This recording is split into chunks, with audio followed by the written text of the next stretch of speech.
o te toi o whalofa mwhatalofa Samuel ua tunu pele i nei te au linga lua o ta mawhatanga.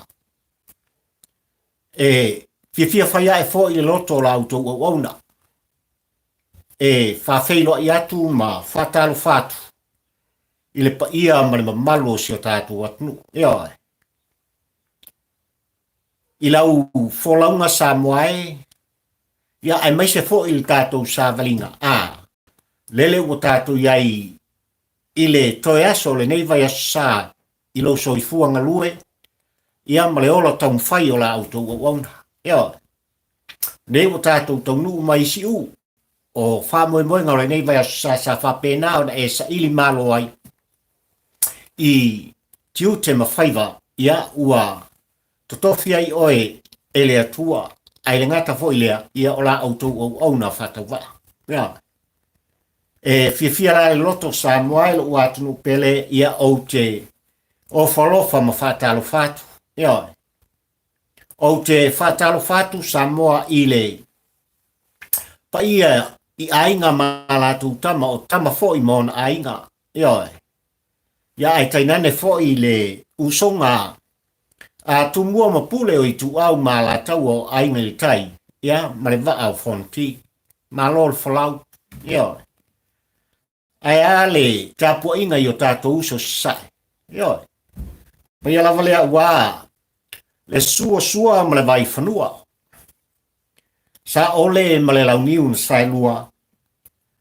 Ia fia o le maupu mai tu au. Sufo i fo ma ai tulangi. Ia ma fionga i maupu. Ia e teinane o le pa ia lava lea. A wā le whaleanga furu. A fia le pa ia. I le a fia oli. I la au nā motas. Le sunga i le whatui. A wā o to ma upu. Ia te oe manu tele. Tā lofa lapa. Ai le pa ia i whaletui o le tala le lei. Pa ia o la inga sāle di. O suri va ai o le tātou ta mā o i le langi. Lele o lo whapea o na whātuna paudia ma nono manu. A wā lava le soifua whale nganga o tātou tangata.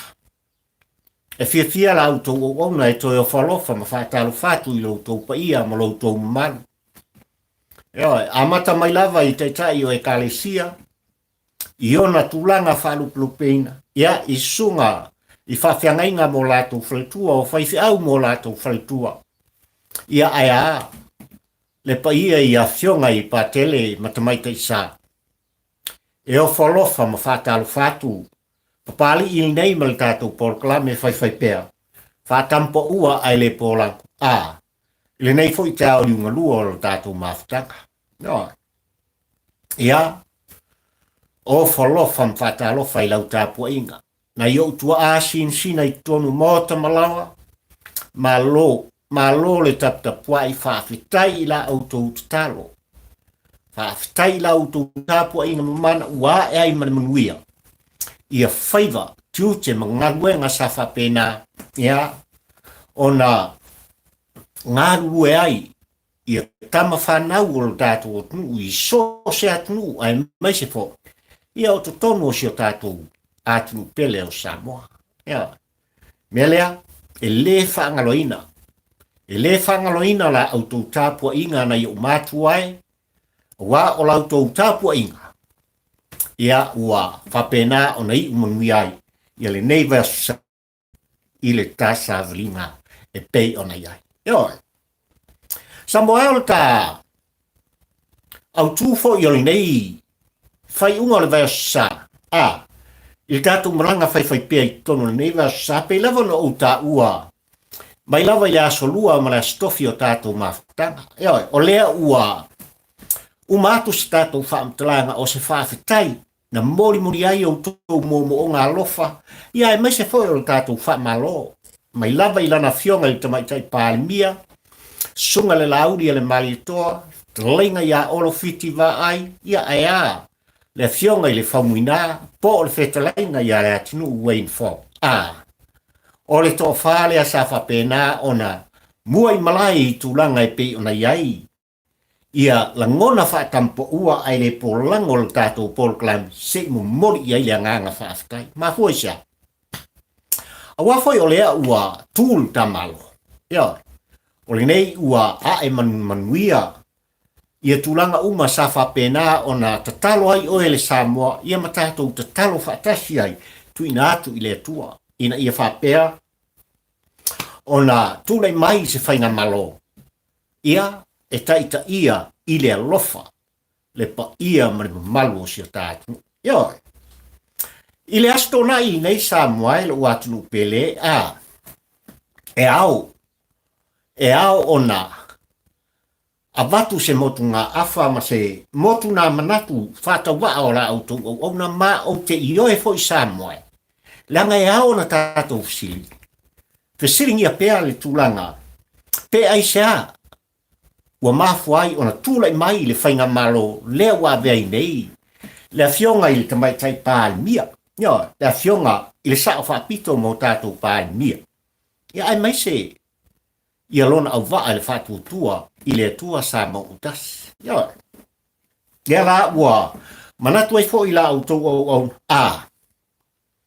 se le lei on kako whaasol i tūlanga e ao na mori ta iai ia la ngona o le whaafetai ma le whaamalo. Ia.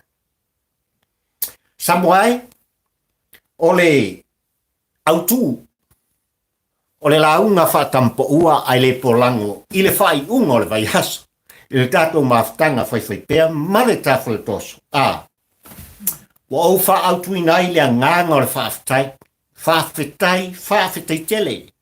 Le afionga le saoli, le afionga i a tuala, por fitlenga i a te vanga. Ia, Bonifacio. Ia, le ua venei i a masui pāli mia. O se tasi fo i o minsta o mtanga runga tele i tutonu le tātou atnu. Ia, ona o tūlanga e pei ona iai le tāwhainga malo. Le ua i nei Samoa. Ia, ai le whaia se whamtalanga a pari i la autou whaafonfonga tātua i Samoa e tusa. Ma le autu o mawhauwhaunga o le tā mawhtanga i nei aso. E tau lava i nā bea. Ia, le nei fo i hawa noa Samoa e o te whapea tua i a te oelo uatunu pele. Ia, ona, o le porkala me whaatampo ua ai le polango Samoa e. I le tu whaatasinga o le lua se lau ma le iwa tesi ma le valu afe i lātou o lo whapea na lātou. Muri tai ma fia pea a vea mo tātou a inga ma le tātou por kalame whai pea o se anganga whaafetai lea i lea nu meltele. Ia. Ai ona, o to tonu ao te roa nei le meolo iai, ia papali i le nei e talano atu, tulau le pa ia ma le mamalu o le tātou o tunu.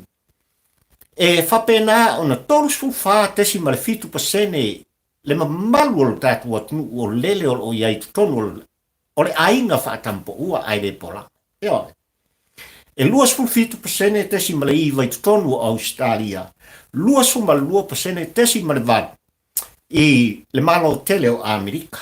Ia. Ono tesi ma le valu i o tātou uso i sa i Amerika Samoa. Ia ma le lima tesi ma le valu i tutonu o si o tātou. Ia. Samoa i nei pasene pe ona o ta ua mafuai ona ka mua se whamtalanga la uto o auna i lau tāpua inga. Se ono tūlanga i pe ona iai, ia le nei whama i whaingatā. Olo iai lau soifua mra uola. Ia. I tūlanga i pe ona maitawi nai, e ao ona o avatu, se tua lalo, ma se tua mumusu, i le pa ia mani mamalu si o tātou tunu. O lo whapena o na nopia iai ma lalata iai tonu o New Zealand nei ai meiselanga. Ia, i le a ai o wholaunga, le a ai au kilani. Ia, mahua i nea ale, le whamtalanga pali i lau whafonfonga tā pua i Samoa. Ua maitawina le tele o le pasene. O Samoa ua whapena o na lātou te ena ma le usta ia le tūlanga e pei ona tani sā mai ele whainga malo. Ale nei fo ia tunu ai mai se. Ona tanga guenga o le soifua maloloina. Se o mai whai o tōu. Whai o koukui. Ele o sesi atu langa sā moe malau whaafonfonga. Ia. Wa au manatu ai, tau ia ina au whaape atu se tua lalo lo uatunu upele. Ia. E ese le tā ua o le tui tui. Ale mtanga luenga o soifua maloloina. Ai maise o le whainga malo. I tū langa e pei ona iai. Ia lo soifua whalau. Ia maleola sa vali iluma. O pali ini nei la uto o. Ia. Mea le ala uatunu pele se a whaia ni whaia o koukui se alo lo whaia. Ia. Alo lo whaia o e Samoa. E numera tasi. Tangata Samoa i tutono ni atunu ilisa ili malo. Ia, ilisa ili malo. Amata mai lava i tutono ngā luenga e meise upu whai le nei atunu ia ele o toe pō Malaia Samoa i le winga o le whaamitalanga. Ai ua o manatu o te lu ina oe. O ele Samoa o lo whapena o na iei se langona au ngata po se fina ngalo le mautonu. E tā ua le pui pui e i lo le toe tau tonga fitia. Ia, mea lea au te valvalusia ia au le la au i lau whaafonga tāpua i lo uatunu pele i alo whangia e tangi ale pumate e au o na whai o tātou tui pui pui le anga i le whaingo fie le whamai lea ua afiai i a loutou saifua i a mal tātou wola whataua. Ia, mea lea au lo uatunu pele ua ingae wo me masan a whai tau tele i whai ani o tau tui pui pui pe o pari nei o talo atu o umara whanua. Wa ki lengo malos. Wa ki lengo malos e tau tua oe. Ia. Ole lu il nā male tu musu. Anga iane. Po fia lava. I ele vai panoa male pitunu o lo whapea ona e alalata iai. Se o lo iai au o nanga. Ale soifua maloloi. Ia. Anga iane. Ia. Whatino tūlanga e pio na iei e tātou tui. Ia. O le tātou na tā upu, mare au tū, o mā whauwhau ngā whaatampo ua, ai le po lango i lau whaafonga Samoa. Ea. Ai au tele ia ngā i e maili tala anga o le fionga i le saoli i, le fionga i a tuala, te vanga pongi whasio i lau whaafonga tā puai on o le tūlanga e pe ona iai le au tū. O mā whauwhau i lau whaafonga Samoa e, tau lava ina o whatepa o i tūlanga i pe ona iei fo i le fionga i le whongwhitalai. Le sunga i le pari.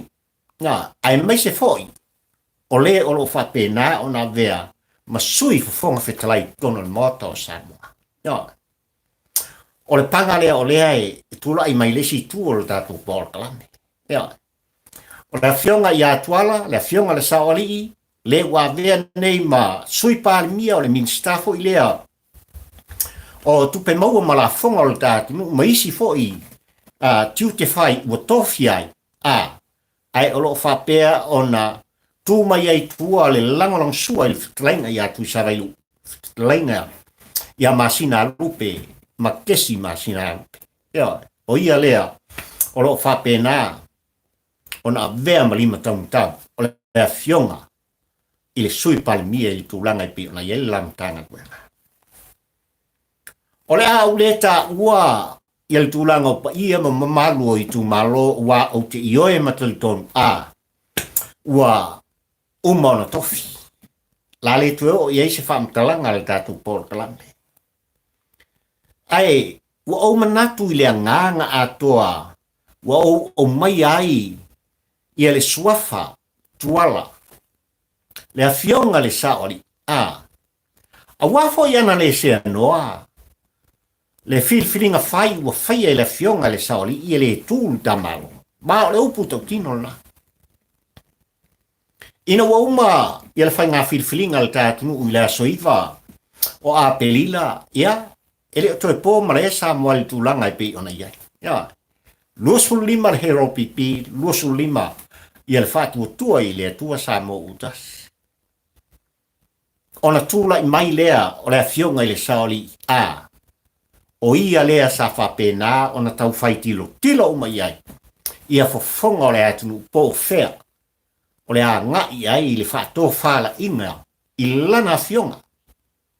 A wā se whainga malo e uri ina ma kapeteni ina le sao le tātu. Ia. Samoai e le toi tau whaamtala hina. E papari i lau whafonga tāpua i tūlanga sao. Ia. Ia. Na alu suwanga o le vatele ma le tāpua inga. Ai maise o feutanga inga i tuelua. Tasi ia le tō wha ma le whaafetinga. I le finangalo le fionga le saori. O le a o savari vai. E tō whatasi. A ao o le whatua tua i le atua sa mo utasi mo ulima. A wā le tautua ina o le tātu. Ia. Ma o le tali manino na sao iai Samoa. Ai wala no uta ua Samoa i lau tāpua inga ma lau whafonga tūlanga e Malaia i lau talitonunga. Ai sila Samoa i tūlanga e pei ona iai ia le fionga le whongwhetalai ai mai se foi o le sui whongwhetalai. E le to e fsilingia tae ao le tala lei lau tāpua inga ma lau whafonga anga Samoa. Ia. E le to e fsilingia le tasi valu tolu o na taunu uai le tala lelei, ia manga i atu, i sapari. Ma fua i saa whaamtalanga pai. A wafo i le tūlai mai ai, ia le fionga le whongwhetala. Ia. Ma fua i ona maua lea tae ao le tala lelei i amtaniu whianga i mareata. Ia. O le fionga i le sui whongwhetala i Samoa. Ia le toe, tau whaapuina i le tūlanga foi. I tae ao le tala lele. Io, i le ainga le tae. Ia, whale u mautuanga. Tau nuu i nā. Le si foi vaenga o le tala lele. Ia. Ai wha mai sa tā lia, e le atu nuu se filifilinga. A le fionga. I le saoali i atuala. Ia. Mai tu ia Samoa e o te talitonu. E pei lava o le aunga, ma le autu, o mawhauwhaunga whaatampo ua ai le polango i lau whawhongwhonga tāpuai. I le nei tai au ringo lua o le tā mawhtang. Se ua whawhetai i lau fionga tuala. Mawhua i saan whawhetai pari ai meise lau tāpua inga Samoa. A wafo ua e tā ofi, ua e tā ofia le nuu mai le Malaia. No. Pei lava o nā, sa saara fionga le tamai tai pāmia toi titi lava. Toi titi lava a tātou tuai. Ia, ma o le mafuanga leo le ta ua tuai se whaamtalanga. Ala autou au auna ma la autou whaafonganga Samoa. E mori ai le nganga le whaafetai i le fionga le saori. Le fionga i la tuala. No. Faafetai ona ua e tā ofi. Ma e tau fia le nu, mai le Malaia. Ma fua sa Samoa e lau whawhongponga. E le whaingo fie le tau nuu o le tala le lei. Ia. Malaia ola mga fuanga. Malaia ola mga fuanga Samoa. Ina ua tulai mai lea vaenga e tolu. O tae ao le tala lei i ua o nofo ma tau mai tau Samoa ma lau whafonga tāpua. E ma mana mea e whaia e le tua i lo auto soifua ma le tātua. Ea. Na sila fia lei e le tua le tūlanga pangatia ma le tūlanga o le awhapea o na o iai i alo tā malo Samoa. Lea na iai le musmusunga. Le musmusunga i le fionga i le saori. Ia. Tuala. Ia e ofi. Le nuu mai le Malaia. Ia. Le ale winga o le a whaamtalanga. Ia e hangai ma e tutu whatasi. Ma le whatua tua i le atua Samoa watasi. Olo i nā. Olo i a isi tae ao le talalele. Ia. Mataniu, Fea ngai maleata. Faleu mautuanga. Ai olo o talia. Malaia ola. Ma ngā whaka. Le malaia ola ai Samoa Tuala i lau whaai unga. Ea. Samoa. Ele o toe pō malae ma ele o whaangaloina. I lau tāpua inga. Le urua i taofia o se tasi o au nā lea tua o le tala le a bea ma to finga maualunga ka te nali pio tau fina. Ea. Ile e ka le sia ka tonito tonu o le tātua. Ea. Ema eu le tūlai mai o lea tai toa o le tala le. Na ia tā ofi ma wai tu e lua. O lau tū ma lau wanga i funga. Ma le whakerisha. E ese le tā ua o lona swafa. Ia pali il nei e talanoa. O tā fino. Ma o le mafu anga fo le nā o wha upina ai. Ia le autu o mawhauwhaunga o le tā por kalame ma le tā mawhutanga Faafetai tele. Ia. I le afionga le sawali. Ia Tuala. Wa e taofia. Le nu. O oe le Samoa ma u le Samoa. I le Malaia se manu tā te o. Ia. O leo o manino au fala i tūlanga uma Samoa e malau whawhangfonga. I tūlanga e pei ona iai. Ia le tūlai mai o le whātua i le tua Samoa utasi ai mai se o lana fionga le tamaitai pālimia. Ia. I le tele maleano noai o tūlanga o lo whapea ona taumu whai iai. Ina ia whapea ona toi whafo iai. Ia lo tā malo Samoa e i tūlanga o ngaonga. O lo whapea nā ona iai tutonu. O sose mtanga buenga, ma sose i tū ai maise. O lo ta mau ainga ma le ola tanga. O le tātunu, o le a, o le tupe. Ma o le upu tau tino na. E ui Samoa e tele i whafonga i tūlanga moni o lele ua. Ma ai al talo le tupe Faafetai i le tua, ua uma o na whatino i e tūlanga. Ea, Faafetai i le tua. Ai o le upu tau tino, ma le upu e le fo i ai la auto au na i lau whafonga Samoa e. O loo i ai mea te tele. O loo i ai mea te tele o loo whapea o na ngarulu i ai. I le whainga malo e taofia. I lana fionga. I le tamaitai pārimia. Ai mai se o le ainga kāpeneta. Mai au wa o le whatuatua i le tua Samoa utasi. Ia. Tātou te tilo pe i ai. E sautai au malama. Ia ona whapena lea ona sila fia. E Samoa poto malau tāpua inga. Ia tūlanga o mea e pei ona tau whaipapali nei e tau talatala i lau tāpua inga Samoa. Ai ole aunga, ole afiafi nei e le umi Samoa mal tātou mawhtaka.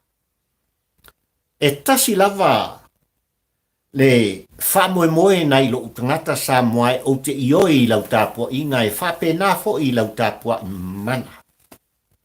Olea, se o tātou moli lava le nganga o le Faafetai i le afionga i le sawari. Lea la o tūlai mai ka whainga malo ona o lana whiriwhiringa. Ona o le musumusunga a le nganga o le atua i ati e pei lava na ia sa i ulua i taimi. Na a fio mai ai malato tu fatasi ma le fionga le sa whapito ai maise. Le vaenga whaukwhai al whatuatua i le atua Samoa utasi o le tari lea mai le atua. No. Mai le te taula o na whaangaloina. Ele pa ia ma le mamaru o ele atu ai maise. La outou au auna, ma le tāpol kalame whai pea. Ia. Na lai ona o manatu Samoa a. Ave ia le nei aso ma le whai ungo le nei vai aso sa. Tātou te mori ai le nganga o le wha malo ma le Faafetai i le nei toa. Manu o tātua tu i tūlanga e pei on tūlai mai ai u whai. Ia. Ai mai se o le whai ngā malo o whiriwhiria. Ia. Sa moa malau tau whaafonga. Ole, matanga luenga e pei ona iai le fionga le sa oli ole o tanga lea o tātou watu. Ia. Ele ngata o tanga luenga o tiuche, ia ai mai se fo i o tūlanga i la fonga, ia maisi tūlanga whapena. O te ioe, le tōwhinga ua tuu, ele tamai tai pāri mia, ma matanga luenga ua tuu fo i le afionga i le saoli i le ua vea nei ma sui pari mia o le tātou. Ua tala whiangai. Ua matua i tala whiangai i le talitonunga o le tampo ua ai le polako. Ia. Bele au on tātou ave iai le whamalo, ave iai lau tāpua inga, ave iai le tātou talitonunga sa moai. O le ātulai mai i le fionga i le sui pāri mia, le a fionga i le tuala, tui a ana tamalelangi, le a fionga le saori o le ātulai mai i se tūlanga, e whapena o na taun whai i auwala, e mawai le manuia lau tele o tātou tangata. Ia. Pela ona o tā ua sa moai i lau whakonfonga tā puai. O le swimming star mtanga duenga lea, o le whtalenga i atu savai, po o le whtalenga i ale umuenga. Whetalenga i a masina lupe, i e tūlanga, e pei ona iai, i ale tōwhinga ua fuafuaina, e lana fionga i te maitai pānia. Ia, makoisia. Ia. O whtalenga i a masina lupe, makesi, ia, le fio mai fo e wai whangata, le pa ia e la inga sa tuala, le ainga whalang mai Samoa. Ia, Samoa i tūlanga e pei ona tau iai le whamtalanga pari, ia ai mai se fo i, le uso male ai lawa male, mamalu i wharsatu savai. Ia. Ua tala whiangai la le tutu rasi. O le fionga i le tuala tu ia ana tamarela. Ia, male malu i atu savai lu ulaina le masina rupe. Male la ngā duen whai. Ia, awai tau stupulu tamalea, e pui fo. I le tamari i pei ona la ngā rue, i tū langa i pei ona iai, i ale lumana i manuia. O le tātunu umalamtanga duenga o taofia iai la ua. Ia iai le whaamanuianga le atua. Ia, ia toa, ia le tofa, toa fo i le whautautanga. Ia ua le tūlai mai, o lau fionga. I le saoli, lau fionga tuala. Lau fionga, i le sui pāri mia o le tātua tunu. Ai maise o le vala awina. E le i whaingo fie lo wasaina mai. O le tālonga, o upu whai o mango. Ia. O le lua o nofo inga sa whapena o na tauma whai e pēa le fionga le saoli i peita ian. Ia. E leo toi pō male. Ai o le whaatoru nei. Lea ua tū lai mai ai. Ma vea iloa. Ma sui pale mia o le tātu. Ia ai maise o se tasi o minista.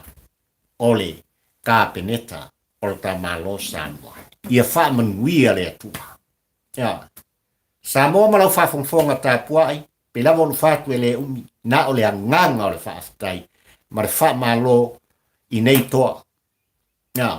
Mumori foi le anganga o le wha malo, ma le whaafetai, i le awhionga i whongwhetalai, ia mai se foi o le sui whongwhetalai i pi ona uta ua, ia tūlanga i tātou Paul Klami le aso le nei. Ia. Ai o le a tele i aise tātou whaamtalanga muli mai, i lo la ua fo i tūlai mai. Ai o le aungau au te, ma le wha moe o le tampo ua ai le polango, i le nei aso ma lau whawhongwhonga tā pua i sa moe. Tātou a matamea ina ua umatu, ia le toa wha, na tūlai mai ma wha vaea, ia le whatua tua i le atua sa mo utasi, tākou a makamea loa i le astora i nei, i le fionga, i le sui pāri ni o le tā malo. Le fionga le saole i atua. Ia, ai maise. Ia, o le whetalainga ia tu sabailu. Lainga ia masina lupe mkesi. Masina lupe malula ua foi tūlai mai i le lamatanga luenga. Ua lava le tautua ina o le tamalo. Ia iai le whaamumianga le tua. il ta whainga malo, ai mai se o sa mo poto, lo watu nu upele.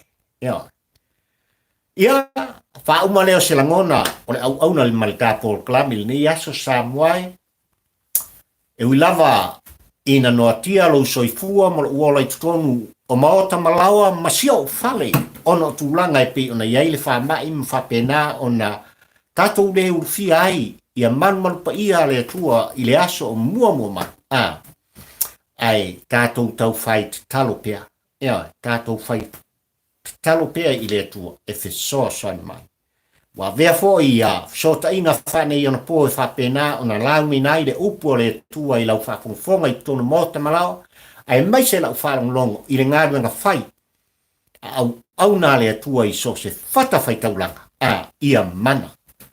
ia mana le upo le atua i lau whafonga ma lau whalongo sa moai ma ia veo se whatu le e pa ui au tō whinangalo ia ai mai se le loto whata wao pari ina ia tupu mola le whinangalo le atua mo oe ai mai se au ne sa moai ia tawi na nga leile tua ono le aso atai au e whātaunu ina i telo nisio e kalesia ia le aso paeo o nai whanau ia wale whapena i mātou ono o tūlanga i pei ona ta loka i pea ia le paia ma le mamalu o Samoa ai amu ia o tō na whapea tu leo le tampo ua ai le polango ma lana pol kalame i alo ma whanau o le tātua tunu le aula le vaoa o le lumana i leo Samoa iou maua se aso sa pae fia iou aleluia ma alalanga i le viinga o le atua awa o o le lumana i o Samoa mo nei mātai au ia whaamanuia le atua i alo ma whanau o le tātua ai mai te nei Samoa i lo watunu pele ia tawia ina ia manuia i toe tūla o toe o le nei vai a susai tātou sa varinga. I lo o tau soi fuafalau, ia ai mai se foi, o le ola whata waa o la autou o. Ia, ai mai tani nei lo watunu pele, o lofana. Au mai a oe sa moe, e mo moe mapari, i lona moe ngā. Ma o le mafuanga le ai whapea tuai le whamtalanga pari ele ngalo oe sa moe. And I love you, my dear Samoa. God bless Samoa. Ma iei le whamanuianga le atua. Mo oe mai tātou. Soifua, ma ia manuia. O la autou au au nal nei. Papali i fio i wa a taula amo le lua. Le tampo ua ai le polako. Soifua, ma ia manuia.